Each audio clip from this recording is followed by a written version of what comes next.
Sound of a school bus stopping, door opening with a hiss. Excited chatter of students stepping off, crunching gravel underfoot. Birds chirping, leaves rustling in the wind. The sun is still high, casting golden light over the dense forest surrounding the campsite. The counselor, Mr.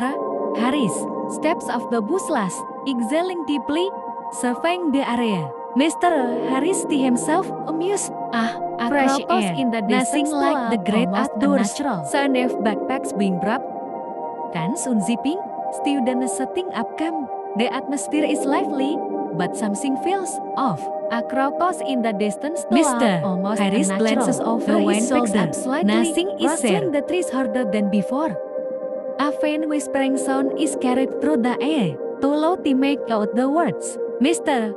Harris glances over his shoulder. Nothing is said. Crackling fire, the sound of marshmallows roasting on sticks. The students are laughing, telling stories, though their voices are muffled, intentionally loud and distinct. Mr. Harris sits at the edge of the fire, observing, a warm smile on his face. Then a distant snap of a branch. The laughter fades slightly.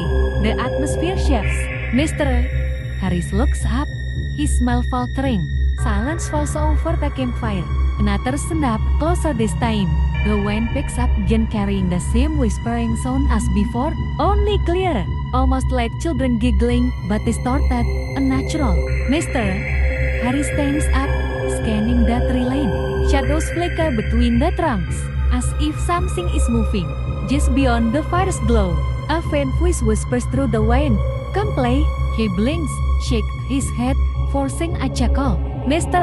Harris to himself, muttering, just the wine, just the wine. The fire crackles louder, a sudden gust of wind almost snuffing it out. A few students shift uncomfortably. Mr.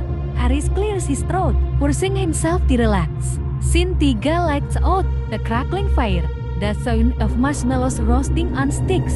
The students are laughing, telling stories, though their voices are muffled, intentionally loud and distinct. Mr.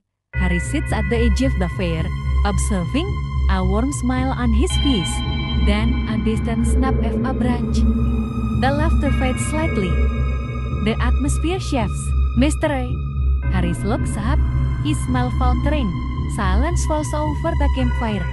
Another snap, closer this time.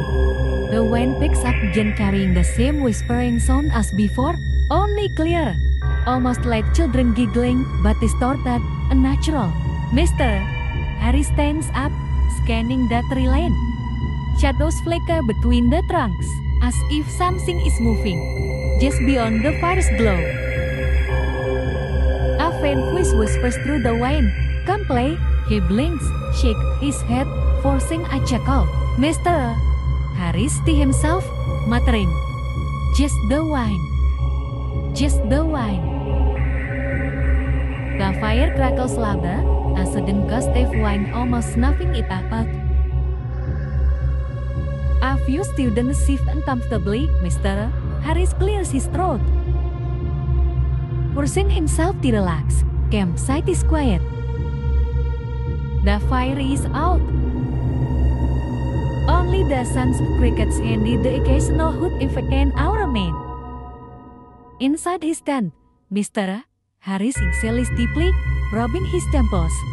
That day was exhausting, but successful. Then a whispering returns, closer, right outside his tent. Soft giggling. Children laughing. But the students are all asleep, right? He grips his flashlight, his breath shallow. Slowly, he unzips the tent and shines the light outside. Nothing. Just trees swaying gently in the wind. But then, footprints, small, child-sized footprints leading away from the tents, leading into the woods. A chill runs down his spine.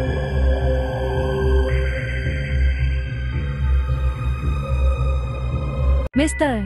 Harris follows the footprints, the beam of his flashlight flickering slightly. The deeper he goes, the colder it feels. The air is thick, heavy, suffocating. The whispering continues, winning through the trees, playful yet taunting. His flashlight flickers again, then this darkness engulfs him. Silence, then a child's voice right behind him. A known child, soft, almost laughing. "Why did you leave US, Mr.?" Harris whirls around, head pounding. Nothing is there, just the whispering, growing louder, surrounding him. He stumbles backward, breath quickening, until his foot catches on something. He falls hard, hands scraping against rough ground.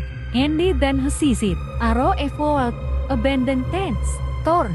Water, covered in moss, the remnants of another campsite, another group, long forgotten. The whispering stops, silence presses in, then footsteps, small, delicate, but men of them, emerging from the trees. Shadows move, just out of reach of his sight. Then a small pale hand reaches out from the darkness and grabs his wrist. Totally black, scene 5 morning, birds chirping. The sun has risen, casting warm light over the campsite. Students wake up, groggily emerging from their tents. They strike, yawn, laughing at last night's campfire stories. But something is wrong. One of the students notices something. Mr. Harris's tent is empty, unzipped, his sleeping bag untouched. His flashlight lies on the ground near the tree line. The battery is dead. The students call for him, voices echoing through the trees. But he is nowhere to be found.